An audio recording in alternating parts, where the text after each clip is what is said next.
I imagine that a fair amount of gamers are able to name a prominent face in the video games industry. Nintendo staples like Shigeru Miyamoto, Satoru Iwata, Masahiro Sakurai or Reggie Fils-Aimé come to mind as pretty huge names, and that's not including non-Nintendo legends like Hideo Kojima, John Romero, Sid Meier, Todd Howard, and trust me, the list goes on and on. The thing is, usually when we are able to name the people behind the games, it's because they did things so extraordinarily good that we think of them fondly for the memories they helped us create with our favourite games, or because they did things that might be considered immoral if not being outright illegal. Though there are some people, however, who straddle a strange line. They're not evil monsters, they're arguably legends in a lot of ways, but the truth is they're just weird. Peter Molyneux is one such man, being an early pioneer of the games industry with his creation of what are often called God games. Games where the player is effectively a faceless, voiceless and often nameless entity that controls the lives of a bunch of characters with the intention of seeing the population thrive. Many games in this genre were headed by Molyneux, including Populous, Dungeon Keeper and what many consider his magnum opus, Black and White. And in spite of all of this, most people now view the man with a fairly negative outlook because of a few blunders he made along the way. More recently, he's had some pretty questionable business decisions, making games that didn't meet expectations and, most importantly, over-promising but under-delivering. Plenty of people have already spoken about the whole Godus debacle, and in a way, many people are just simply over the guy. Yet in the midst of pioneering the art of the God game, Molyneux was involved with a trilogy of fascinating RPGs in the Fable franchise. The first game released in 2004 with a revised version in 2005, and two sequels releasing in 2008 and 2010. Since then, the franchise has largely laid dormant, with a remaster of the first game and some weird side projects that don't warrant mentioning much, but in the current year of 2026, Fable is seeking to come back in a major way. As a self-described RPG fan, I'm cautiously optimistic for the new Fable, due to my love of Fable 2 in my youth, with the aesthetics of that game heavily inspiring my own writings for my personal Dungeons & Dragons games. With that said, I don't remember the first game very well. I think I finished it when I was a kid, or maybe my brother did and I just watched, or maybe I just saw the ending on YouTube. I'm actually not 100% sure, but with the looming threat of a fresh start for the franchise, it seemed to me the perfect time to play the first game again and make sure I was actually positive that I'd finish it this time. Partly for some nostalgia, but also just to try and figure out if it was all that good in the first place. Every day I get up and think about Fable. Every night I go to bed, go to sleep and think about Fable.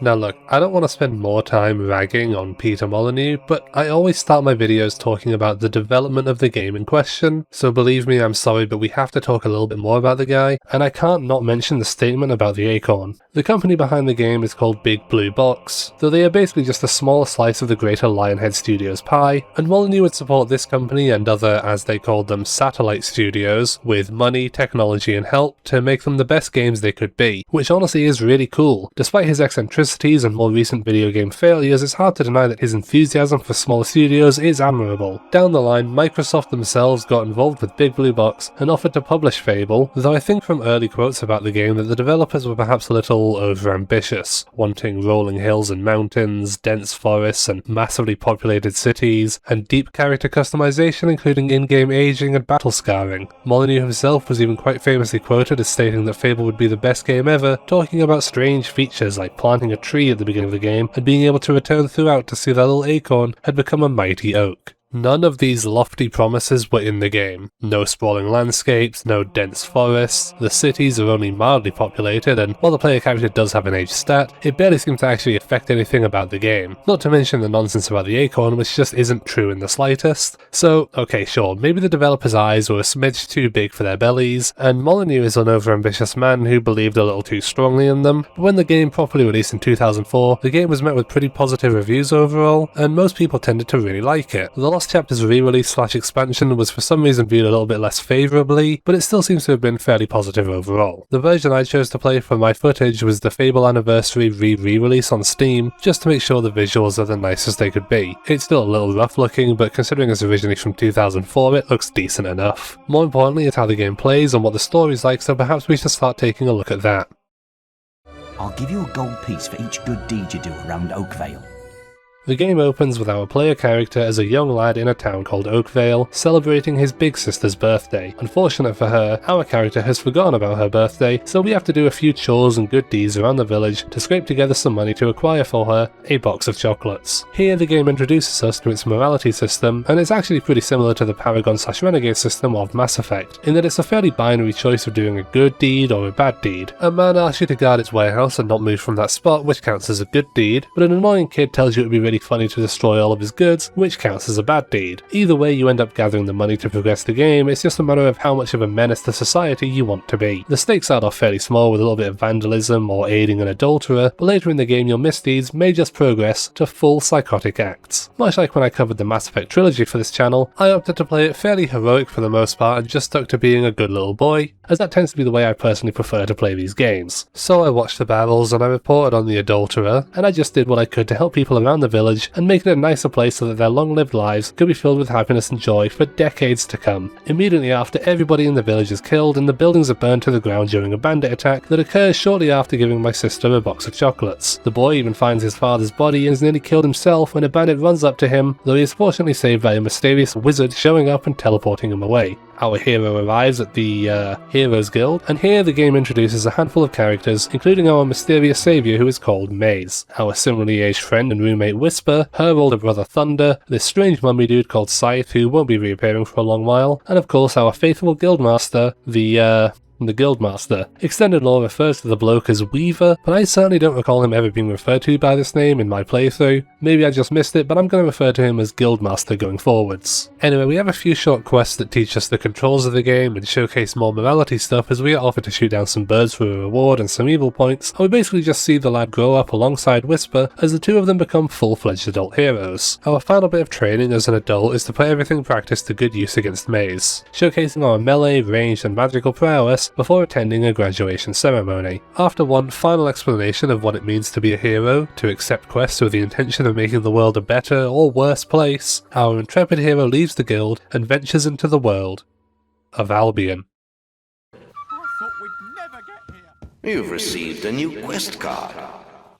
Seems to me an adequate place as any to begin discussing the gameplay of Fable, as that will be a pretty major part of the game going forwards. As I said not too long ago, you have 3 different styles of combat available to you, and the game has no form of class or race restrictions of any kind to worry about. You can access, switch between and interweave any combination of the 3 combat styles as you please. Melee is, for the most part, the best of the combat styles, being very fast paced with exceptionally high damage, and the stats to increase melee damage are bundled in under strength alongside the stats to increase your health and damage resistance, making it pretty universally useful to upgrade your strength stats. Range combat lets you keep your distance and use a bow or crossbow to hit people from afar, but personally I wasn't the biggest fan of this as it's quite slow to use effectively. Range combat falls under the skill set of stats, which includes accuracy to make your ranged weapons better, guile allowing you to sneak around and steal stuff, and speed, which makes both ranged and melee weapons quicker to use, which is great as it just makes melee even more fun to use. Magic, or will as Fable tends to refer to it, is also surprisingly simple. You have to actively switch between melee and ranged weapons, but your active spell can be accessed with just the press of a button, and you are free to swap and mix around whichever spell you are currently using as you please.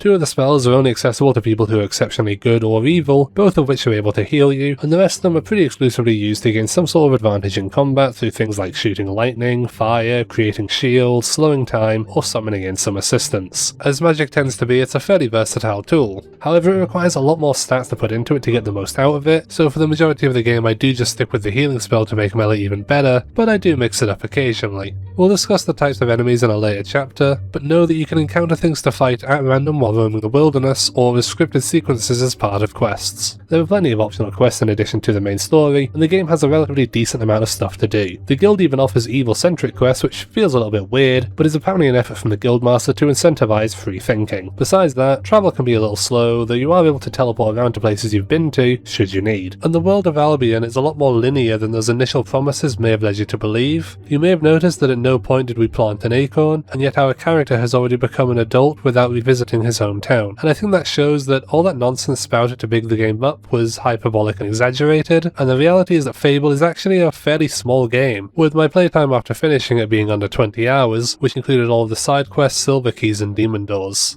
Oh, I should probably explain that demon doors are this recurring feature in Fable, where a door with a face asks you to do some esoteric tomfoolery to convince them to open up and lead you to the treasure inside. This could be something as simple as turning on a lantern or doing a certain emote, to things like marrying a noblewoman or eating a bunch of live baby chicks in front of it. It's very bizarre, but it has a lot of charm to the game that I will no doubt discuss more later. I would also like to address something that is partially my fault, which is that I ended up playing this game using a controller. Upon launching it, I was intending to use a mouse and keyboard to play the game as I would have done in the original version in my youth, and as I tend to prefer games with mouse and keyboard, but I very quickly realised that the field of view of the game was exceptionally limited, and upon realising it didn't look so zoomed in on controller, I opted to just play the game with a controller.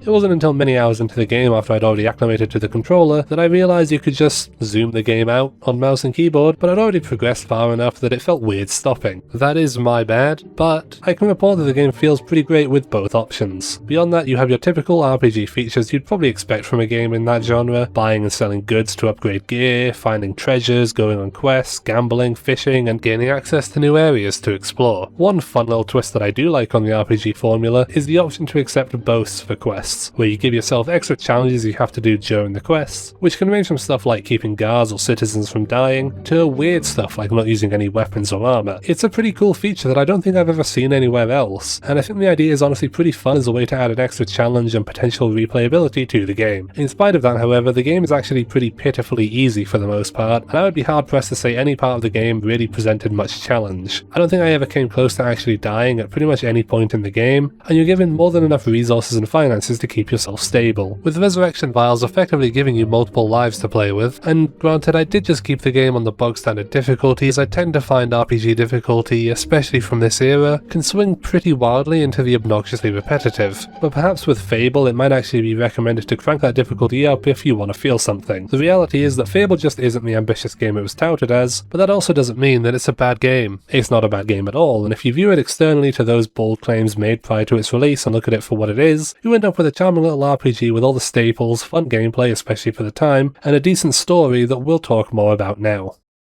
Make sure you replace that basic equipment while you're here.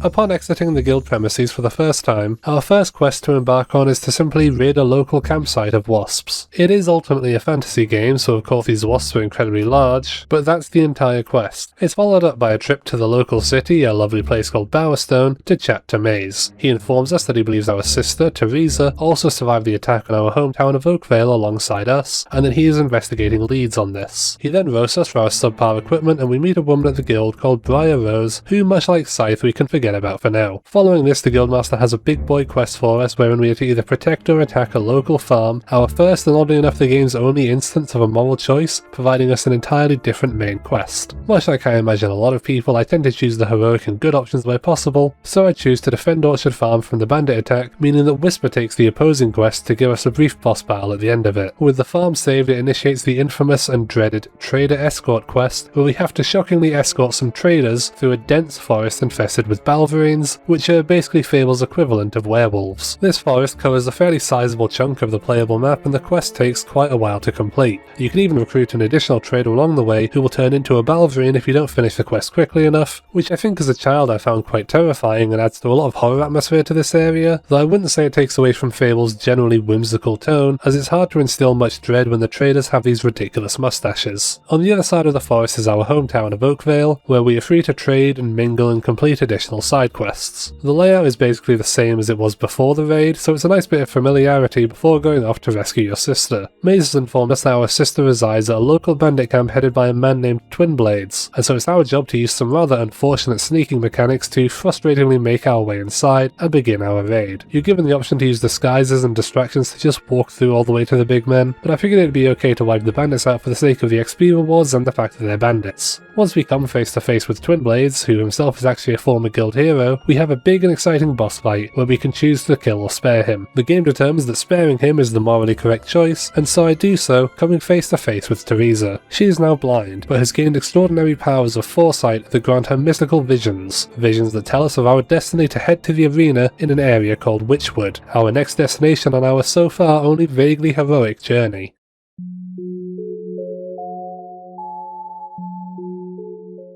before we talk about Witchwood, I want to talk about the extra stuff that Fable has to offer, the stuff beyond the scope of the main quest, because Fable, like many games of its ilk, provides a plethora of optional side content for you to complete as you play. As stated earlier, this includes things like digging up buried treasure, opening demon doors, and fishing for goodies, some of which will provide silver keys that can be used to open special chests containing unique items. But there's also more traditional and less traditional side quests on offer. Two of my favourites would be these two temples you can find in the game. One is a dark and spooky temple devoted to an evil god, and the other is a lovely little church devoted to a good god. By making staggeringly expensive monetary donations to the good god, you are able to acquire a relatively powerful melee weapon to aid your journeys, while sacrificing innocent lives to the evil god will provide you the best bow in the game. Another quest I was quite fond of was one for gathering a bunch of mushrooms from across the world to help a witch create the antidote for a sick child, only for it to turn out that she had the antidote all along. There's also a sword in the stone situation where the solution is to just max out all of your melee stats and then you can just grab it. And of course there's a few types of collectibles to participate in where you can provide books and hero dolls to a school teacher in exchange for increasingly more valuable rewards. But you want to know what the best side feature of Fable is? Buying property. Because if having the option to slaughter that farm for no real reason wasn't evil enough, Fable also infamously provides you the ability to become a landlord, and to generate passive income for buying out houses in the different towns. Ordinarily you only have access to one house in each settlement, but if you're willing to get your hands dirty by literally murdering the owner of a property, then all of a sudden you're presented with another option for revenue. You can also just live in those houses with a wife or something and do marital stuff or whatever. And if I'm honest, the reason I wanted to make a video about Fable in the first place is so that one day I can make a video about Fable 2, because this weird landlord system carries on throughout the series and is a pretty famous part of why these games are beloved by so many. But in this first game it's maybe a bit forgettable if you're not willing to pursue evil as a career path, though at least playing chicken skee-ball is considered a morally righteous thing to do. We had a great hunter in Knothole Glade once. He died fighting the last white Balverine. Back to the main quest, the hero is now pursuing the chance to fight in the arena and truly prove himself as a big dog in the Heroes Guild. Fortunately, Maze wants us to head to Witchwood to find a friend of his, known only as the Archaeologist, which to me implies that this is the literal only man who has pursued such a career path in the entire known world. Very early upon our arrival at Witchwood, we find a demon door who wants us to spell out his name by hitting some nearby stone tablets which contain the letters S, H, I and T. And I know what you're thinking, but if you spell that out you will actually be ambushed by Balverines, so instead I recommend following his advice carefully when he told you to hit them, spelling out H-I-T-S. Weird name, but regardless, hits lets the hero in and conversation commences with the one and only Archaeologist. He didn't especially want to be found, however, as he claims he is being hunted by somebody after he started studying something called focus sites, and that the person hunting him is a man named Jack of Blades. Until now that's a name that has only come up in passing once or twice, mostly through books you can find in the world, and it seems that he was at some point something of a hero himself, becoming a key figure in the politics of Albion, though there are certainly sinister undertones to the guy, and not to spoil too much, but the name Jack of Blades doesn't exactly scream good guy material. The Archaeologist says his journal contains more information, however I don't think it actually exists in the game. Regardless, this is our first suggestion of the unscrupulous nature of Jack. Our next heroic adventure takes us to the nearby town of Knothole Glade, which in addition to being a terrible name, means that I technically get to mention Sonic the Hedgehog again, as the main base of operations on Archie Sonic was also called Knothole. That's right, two independent and different people over 10 years apart from one another both decided that Knothole was an excellent name for a town, and I just love that. Anyway, they've got a Balverine problem, but not just any Balverine, this one is a white Balverine, meaning it is apparently especially hardy and strong, and thus we are informed to use silver augmentations to defeat it by the wife of the previous white Balverine slayer. I don't think I actually did that, however. After fighting it several times across the village, the chief approaches to inform that its lair is by a nearby lake, where we head for our final showdown with the beast. You kinda just smack it around like most other enemies and present its head to the chief, who pronounces the hero as officially famous enough to be granted entry to the arena. Teresa also hands us a letter and a book, which both explain some stuff about an ancient bloodline and link between us and a powerful legendary sword. Oh, I wonder if this statue has anything to do with all that. Welcome to the Witchwood Arena.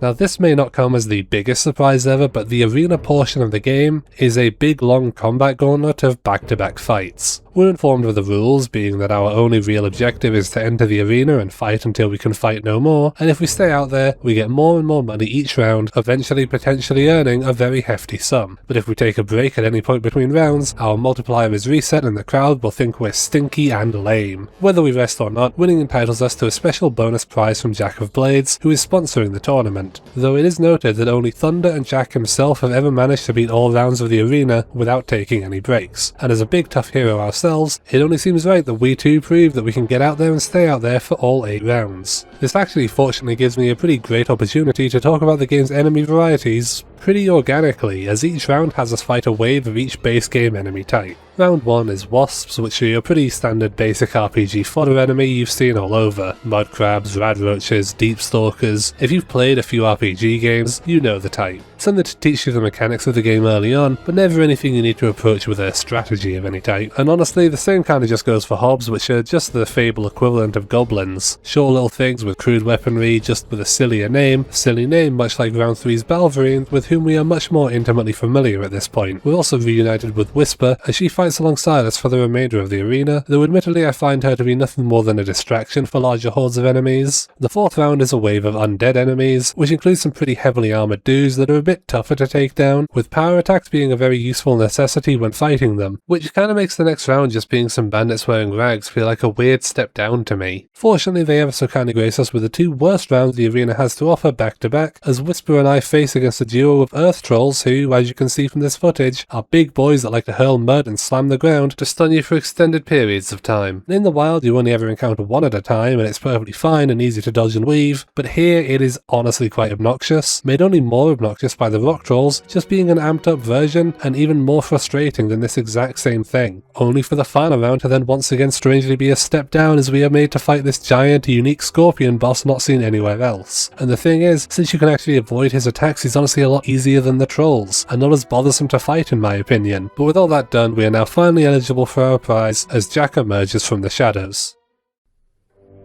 I so long to reunite you both with your mother. After some weird gloating about how cool and great he is, Jack of Blades proposes a special extra round of the arena to mark his grand return by wanting us to fight against Whisper in a battle to the death, though she once again doesn't present a particularly great challenge, going down fairly quickly. With her on her knees, we're given the option to kill or spare her, but I said I'm playing this game mostly morally just, so we'll just leave her be and go claim our winnings. Thunder is rather displeased with our achievement, and as a result it seems his relationship with the morally questionable Mayor of Bowerstone, Lady Grey, has started to crumble, with her moving her attention to our main character to seek his hand in marriage instead. But first things first, we're informed by a guard telling us that we bear a striking resemblance to a beloved arena hero named Scarlet Robe, same woman as that statue in Knothole, and if it wasn't apparent enough that she is totally our mother, Jack of Blades himself appears to state to us that she is not only our mother, but that he has for sure locked her away somewhere, and that he wants to reunite our family for some unknown reason. Speaking of which, Teresa wants to meet us at Lady Grey's old family home, which would ordinarily be where we would go next, but let's get married. Now, I will say that marrying Lady Grey is quite objectively the evil moral choice in this optional questline, and the better choice is to investigate her for the killing of her sister and have her arrested. That said, one of the demon doors requires you to be married to Lady Grey in order for it to open, so the question is justice worth it in the name of sick loot? See, I opted for the loot, though I did feel mildly guilty the whole way, but I just think this is an instance of the evil storyline being more interesting than the good alternative, because upon speaking to Lady Grey, she asks us to do a series of tasks before she will consider marrying us, starting with simply acquiring a black rose for her, owning some property, not that she ever moves into it, and finding her necklace. The only one of these that requires much effort really is the necklace, with us having to speak to literally everyone in Bowerstone North before finding out that some dodgy dealers in Oakvale are involved, with us having to spy on them very inconspicuously to overhear the burial site of the necklace. One quick dig later, we return the necklace and are given our final task. Yeah, so Thunder is still furious that we're trying to, as they say, steal his girl, and he challenges us to a duel. This duel is pretty sick, as Thunder is just a really cool looking guy and the atmosphere surrounding this duel is fantastic, though I think it would have looked a lot cooler if it was raining with, you know, accompanying thunder and lightning. Regardless, we battle Thunder the man on top of the hill until he charges us and we both fall down into a small clearing down below, ready for round 2. After some more back and forth, he runs into a cave where the final showdown with Whisper's brother can finally take place, with him defeated and us being able to marry Lady Grey. With that side quest over, we say farewell to Whisper, who leaves the guild to pursue a life of non-heroics and will never be seen again, and we finally go to see our sister, who has been patiently waiting at an abandoned building all this time. Teresa explains that Jack of Blades is the one who cut her eyes out, and that her mystical senses have made it clear that he really does have our mother locked away, with her being held in a giant prison to the north. The archaeologist is aware of a secret passage to get us inside the prison, but he's being hunted by Jack's minions after our last meeting, so we have to go and save the lad again. We're introduced to a new enemy type here, being Jack's minions, who are quite fast, attacking sort of demon creatures that come in a few varieties, and we fight a fair few of them as we, along with a small contingent of guards, make our way north of Bowerstone and towards a dock where Jack was planning to ship him off to the prison. After defeating another set of minions, he is free to express his gratitude in the form of revealing that the route to the prison can be found in a local graveyard, before he too pretty much disappears from the game entirely. In the graveyard we have to open another demon door, this time by showcasing the armor of a long dead hero named Nostro, so after a bit of, well, grave digging, he opens up and we follow the path through the graveyard into the prison via a series of underground caves and chambers, and finally come face to face with Mother Dearest locked behind bars. After a brief conversation with her, she realizes that the hero is indeed her son, and she fears what Jack will do, hoping only that we can get out of here before he reacts. Unfortunately, Jack's been spying on us courtesy of the special prize he gave me at the arena, and so he is quick to intercept and lock both heroes up inside of his prison. I want to see a dirty race. Plenty of pushing and shoving. You hear me?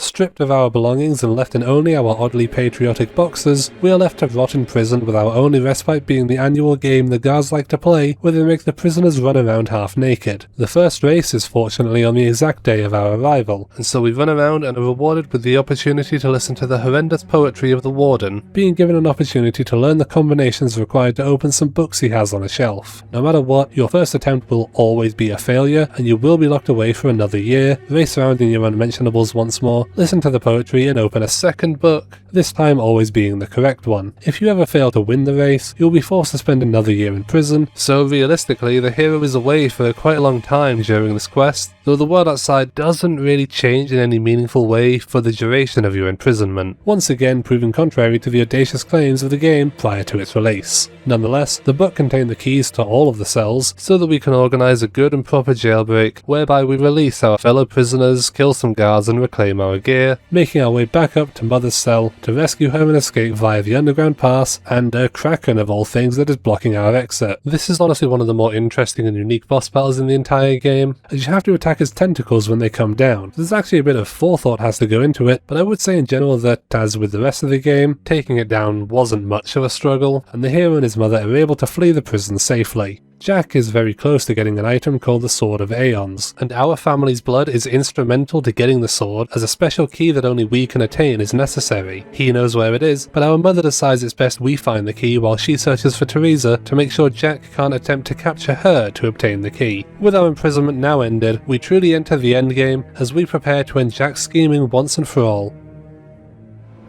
It's your blood next. Then I will make this world burn.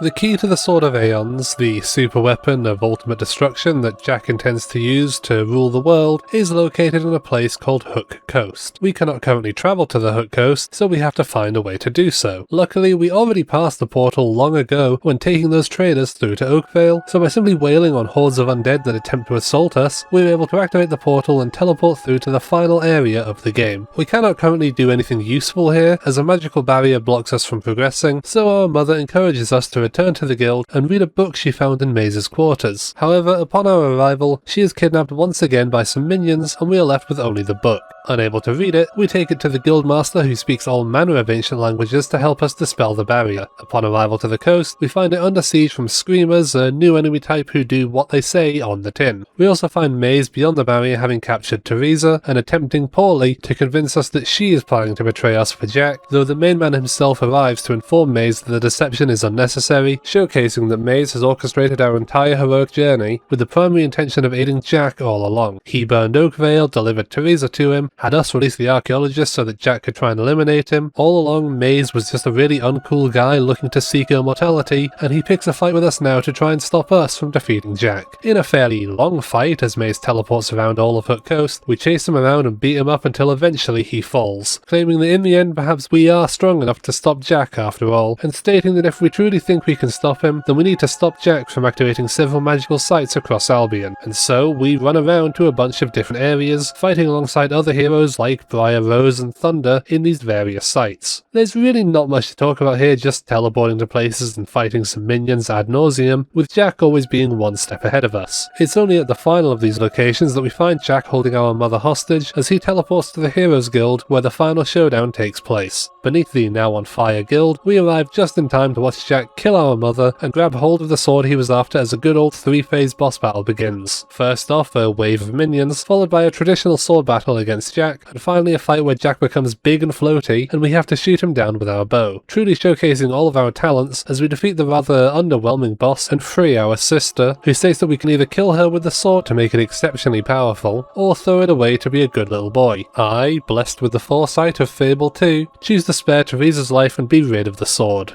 And with the Sword of Aeons gone, the world is saved, Jack is defeated, and the game concludes. Meet me in Snowspire in the far north. I will explain everything. Yeah, I lied. That's where the original version and storyline of Fable draws to a conclusion, but as stated way back at the beginning, a later revision of the game titled Fable The Lost Chapters released a year after the original. The version I played for this video, Fable Anniversary, released 10 years after the original version as a remastered version of Fable The Lost Chapters. The Lost Chapters continues the storyline of Fable beyond the ending of the original, set in a new land as well as some other smaller additions like new weapons and emotes to use, meaning that in spite of defeating Jack, we do still have some more game to play. Teresa has left to explore distant lands, and while honouring the gravesite of his mother, the hero is contacted by the Guildmaster about a message from Scythe. Remember Scythe? He was the ghoul guy from the start of the game. Anyway, turns out a bunch of creatures known as summoners have risen up in an area called the Northern Wastes. A nearby demon door that has been sealed until now is now able to be opened by the strongest hero in the guild, which neither Briar Rose nor the Guildmaster have been able to achieve, leaving it, unsurprisingly, to the guy who killed Jack to show off his mask and showcase just how strong he is. Inside the door are 5 crystals containing some people calling themselves the Prophets of the Fireheart, where we have to solve a series of puzzles in order to obtain something called the Fireheart, which can help summon a ship to the north. These puzzles involve walking over some tiles that either represent a moon or a sun, and turning each moon tile into a sun will release a priest, where turning them all to moons will kill a priest. Obviously the good choice is to try and free them all, though it's my understanding that the puzzles are supposed to typically be easier the more priests you kill, not that they're especially difficult anyway, making obtaining the Fireheart a breeze and allowing us to travel north. Oh, and we find a sword that is equally as strong as the almighty super powerful one that Jack wanted that we threw away. Yeah, it was just sort of sitting on a statue in the guild without any sister murder involved.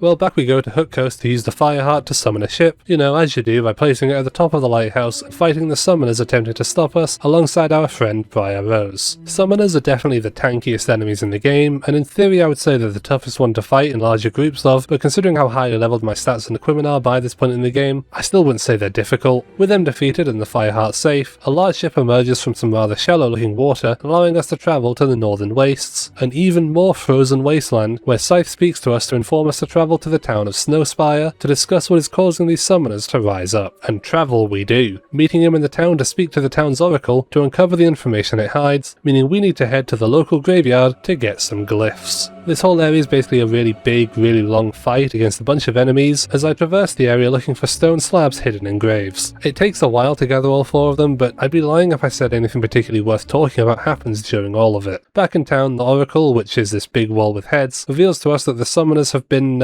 summoned by Jack of Blades himself. Turns out the news of his death was greatly exaggerated, and somehow Jack of Blades returned. He's undergoing some form of rejuvenation nearby, behind a large bronze gate, creatively known as the Bronze Gate. We return to Briar Rose, who has managed to figure out what it is we need to do to pass the Bronze Gate, requiring the souls of 3 special heroes to be absorbed by Jack's mask in order to pass. First, the King of the Arena, second, the Heroine, and finally, the Oldest Soul. As is often the case, we are presented with good and evil options to complete these assignments. For the Arena Soul, we're able to just go and kill Thunder rather easily, or, while he may not like us, we can follow his advice to head to the arena and basically just hope that an old champion soul is schlopped into it, I guess. This amounts to a second and more varied and intense run of the arena just as before, with newer enemy types like minions and summoners showing up throughout. Shockingly, this works a treat, and we are presented with the task of acquiring the heroine's soul. Unfortunately, the only female hero we know is Briar Rose, and as easy as killing her would be, she instead suggests that we go and find my mother's soul and use that instead. At her grave in Oakvale, we fight some of Jack's forces and are able to get her soul and use it one final time to help save the world. I don't love either option for the heroine's soul, but I suppose it's less problematic on account of her having already been killed. Strangely, Jack of all people speaks up to tell us that the oldest soul refers to the Guildmaster, and we are presented with the option of killing him, though the good alternative is surprisingly Nostro, the guy whose armor we had to get to open the path to the prison earlier, which is exactly the kind of callback that I love. And it feels like the most good option here as we're finally able to put a tortured soul to rest. So with the souls gathered, all that awaits is to venture beyond the Bronze Gate and come face to face with the man himself for the final time, only this time he's not a man, he's only gone and resurrected himself as a dragon. And I would love so much to say that this fight is difficult, but at the very least it's one of, if not the coolest fights in the entire game, with Jack flying around and chomping at us. With him dead, we are given one final task to accomplish, throwing his mask into the lava to destroy it, and walk off into the sunset. With the mask destroyed, Jack is well and truly dead, the world has been saved, for now at least, and Fable 1 has well and truly concluded. And this is where our tale must end.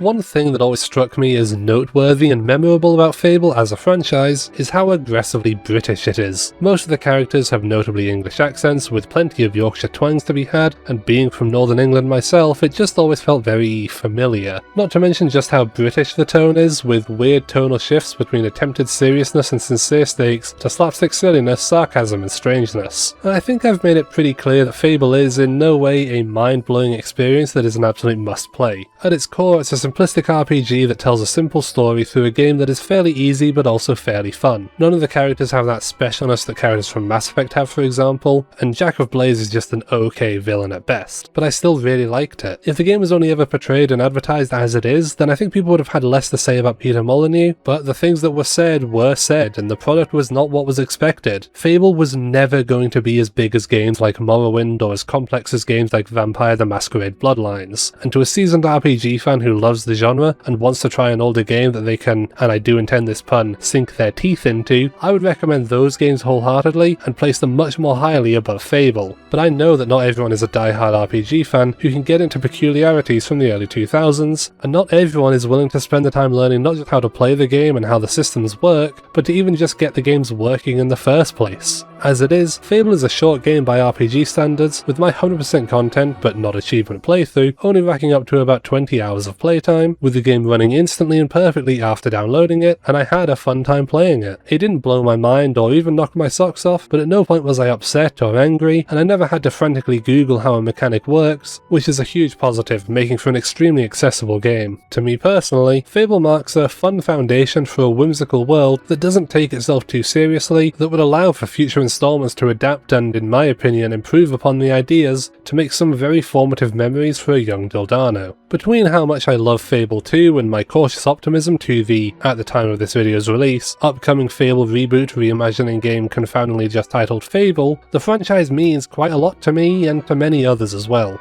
I mean, the game's not perfect, but if you or anyone you know is unfamiliar with RPGs, then it's honestly pretty darn good at being something to ease you in. So in a way, maybe the real acorn planted was the game itself, a seed that would blossom into something greater. No, probably not. The reality is I think it's just a good game.